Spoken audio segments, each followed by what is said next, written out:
waxay caabudaan gabar 8 jir ah.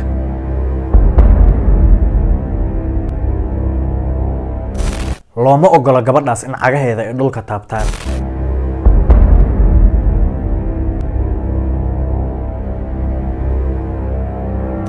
waana mamnuuc gabadhaas inay banaanka u baxdo ama ay la hadasho qof kale. hadday hortaada ka dhoola cadeyso ama ay kugu qosasho, ciqaabtaadu waa dil.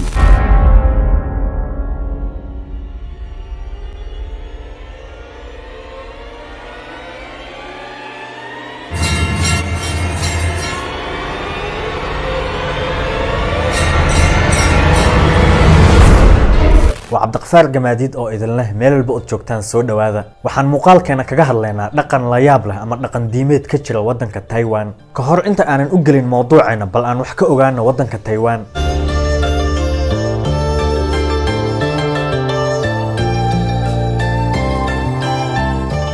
Taiwan waa wadan ku yaala qaaradda bariga Asia. tirada inta qof ee wadankaas ku nool waa 23.57 milyan oo qof. diimo kala duwan ayaa wadankan laga aaminsan yahay, laakiin diinta ugu weyn oo ay dadkan aaminsan yihiin waa Buddhism.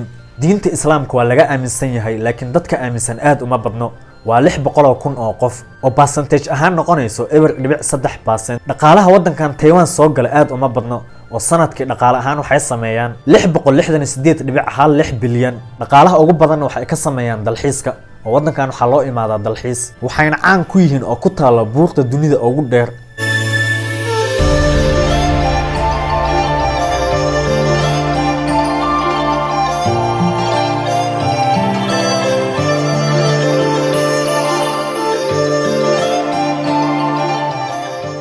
diinta ee dadkan aaminsan yihiin waxa laga helaa wax la yaab leh ee ugu magac dareen Kumari. Kumari oo macnaheedu tahay virgin ama bikro, wax aanan weli la taaban. Kumari waa dhaqan ay leeyihiin dadka qaar ee aaminsan diinta Buddhism.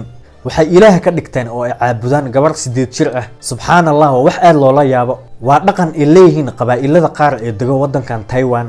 gabadhan 8 jirka ah ayaa maalin walba u imaadaan wayna ka hiibaystaan ayagoo u sujuudaya, caabudayana. waxayna aaminsan yihiin inay karaamo iyo haybad ay ka helayaan gabadhaasna u dambi dhaafayso. dhaqankan waa dhaqan soo jireen ah oo ay ka dhaxleen awowayaashood. midda la yaabka leh ayaa ah gabadhan looma ogola cagaheeda inay dhulka taabtaan. mar walbana waa ay xambaaraan oo waxa loo sameeyay shaqaalo mar walba dushooda ku sida gabadhan. lamana ogola inay la hadasho dadka kale, kaliya waxa loo fasaxay inay la hadasho hooyadeed iyo aabaheed. xitaa looma ogola gabadhan inay la hadasho ama la ciyaarto ciyaalka yaryar ee la dhashay. ilaahnimadan ay gabadhan ku sheegayaan waxay u soo doorteen waqtiga ay jirtay 2 sano, maantana waa 8 jir. waxay sidoo kale aaminsan yihiin gabadhan hadday qosasho ama dhoola cadeyso in ay musiibo ku dhacayso dadkaas. waqtiga ay gabadhan yarta caabudayaan oo ay barxadda iskugu imaadaan, hadday gabadhan qof horteeda ka dhoola cadeyso ama ay qosasho, qofkaas ciqaabtiisu waa dil.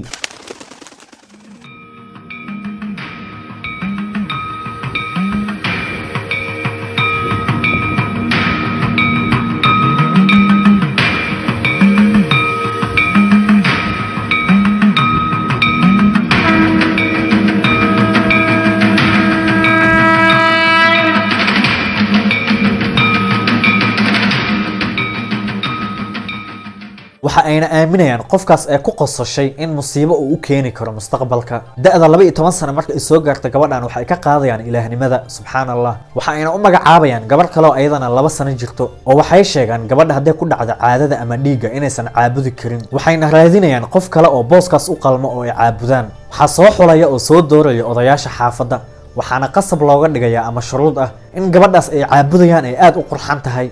shuruudda koowaad waa quruxda, midda labaadna waa da'da, in da'deeda aysan ka yarayn 2 sano, in muuqaalka jirkeeda gabadhaas uu dhammaystiran yahay oo aysan lahayn wax ceeb ah. hadday gabadha shuruudaha soo buuxiso waxay u dooranayaan Ilaah oo ay caabudayaan. dhaqankan Kumari waa wax soo jireen ah oo weligood ay iska dhaxlayeen.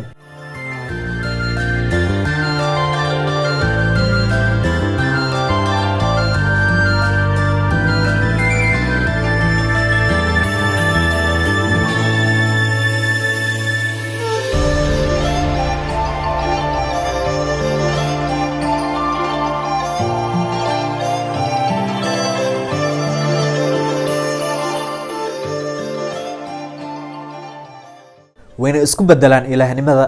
hadda maamadan waa maamo soo noqotay Kumari oo la caabudi jiray.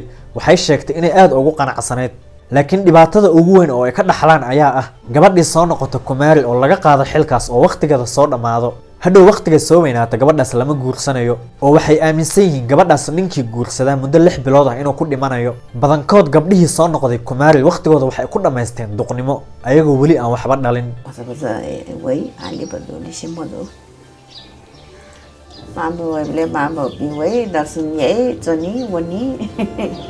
hay-adaha xuquuqda ciyaalka u dooda ayaa ka digay dhaqankan waxayna dowladda ku wargeliyeen in waxyaabahan la joojiyo maadaama canuga aanan loo ogolaanayn inuu hadlo inuu ciyaaro inuu asxaabtiisa la sheekaysto ama banaanka u baxo oo caqli ahaan iyo maskax ahaanba canugaas uu u dilmanayo laakiin waxaan wax istaagaya ma ahan waa wax soo jireen ah weligood dadka badanaa waddankan dalxiiska u taga waxay soo booqdaan gabadhan laakiin looma ogola inay hadasho keliya muuqaalo ay ka sameeyaan oo inay iskaga tagaan taas waxay ku tusinaysaa in diinteena islaamku ay tahay diin naxariis oo raxmad leh ilaah baan ugu mahadinaynaa ilaahiga naga dhigay islaam waxaan ilaah ka codsanaynaa in islaamnimada uu nagu dilo maantana qisadeena intaas ayay noogu eg tahay haddii aad nagu cusub tahay soo dhawow muuqaalkana like dheh si dad badan uu usii gaaro waqtigaagana aad ku mahadsan tahay